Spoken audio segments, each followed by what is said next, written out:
Brown Girl Dreaming. Forever and ever, infinity, amen. How to listen, number 6.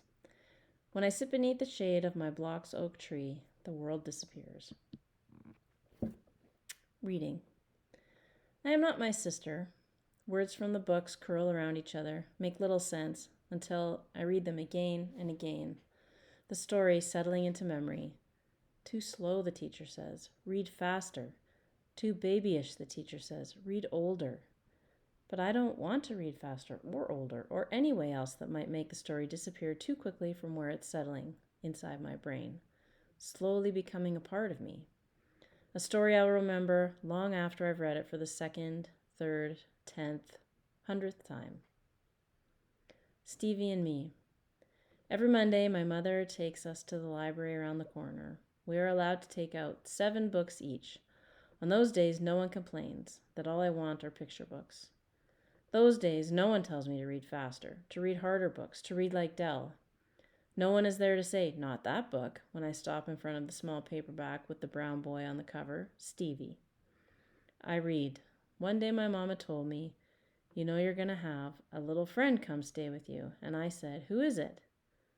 If someone had been fussing with me to read like my sister, I might have missed the picture book filled with the brown people, more brown people than I'd ever seen in a book before. The little boy's name was Stephen, but his mother kept calling him Stevie. My name is Robert, but my mama don't call me Roberty.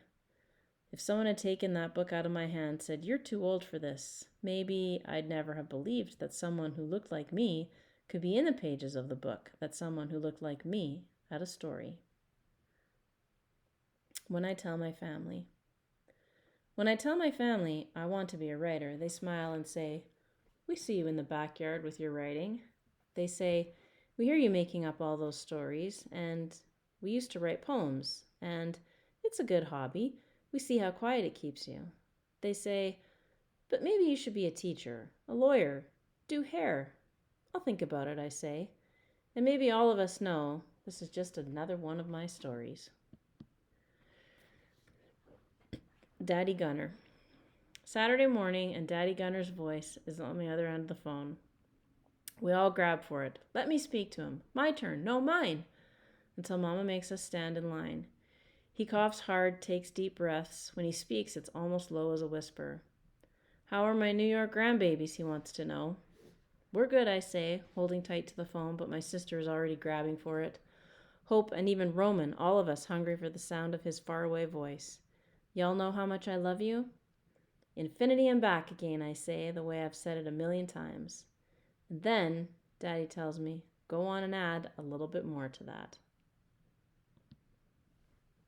Hope on stage. Until the curtain comes up and he's standing there, 10 years old and alone in the center of the PS 106 stage, no one knew my big brother could sing. He is dressed as a shepherd, his voice soft and low, more sure than any sound I've ever heard come out of him. My quiet big brother, who only speaks when asked, has little to say to any of us, except when he's talking about science or comic books, now has a voice that is circling the air, landing clear and sweet around us. Tingaleo, come little donkey, come. Tingaleo, come little donkey, come. My donkey walks, my donkey talks, my donkey eats with a knife and fork. O Tingaleo, come little donkey, come. Hope can sing, my sister says in wonder as my mother and the rest of the audience start to clap. Maybe, I am thinking, there is something hidden like this in all of us, a small gift from the universe waiting to be discovered. My big brother raises his arms, calling his donkey home. He's smiling as he sings, the music getting louder behind him. Tingaleo. And then, in the darkened auditorium, the light is only on Hope, and it's hard to believe that he has such a magic singing voice, and even harder to believe his donkey is going to come running. Daddy this time. Greenville is different this summer. Roman is well and out back swinging hard. Somewhere between last summer and now, our daddy cemented the swing set down. Roman doesn't know the shaky days, just this moment, his dark blue kids pointing toward the sky, his laughter and screams like wind through the screen door. Now my grandmother shushes him. Daddy resting in the bedroom, the covers pulled up to his chin, his thin body so much smaller than I remember it. Just a little tired, Daddy says to me when I tiptoe in with chicken soup, sit on the edge of the bed and try to get him to take small sips. He struggles into sitting, lets me feed him small mouthfuls, but only a few are enough. Too tired to eat anymore. Then he closes his eyes. Outside, Roman laughs again, and the swing set whines with the weight of him. Maybe Hope is there, pushing him into the air, or maybe it's Dell. The three of them would rather be outside. His room smells, my sister says, but I don't smell anything except the lotion I rub into my grandfather's hands. When the others aren't around, he whispers, "You are my favorite," smiles and winks at me. "You're going to be fine, you know that?" Then he coughs hard and closes his eyes, his breath struggling to get into and out of his body. Most days, I am in here with my grandfather, holding his hand while he sleeps, fluffing pillows, telling him stories about my friends back home.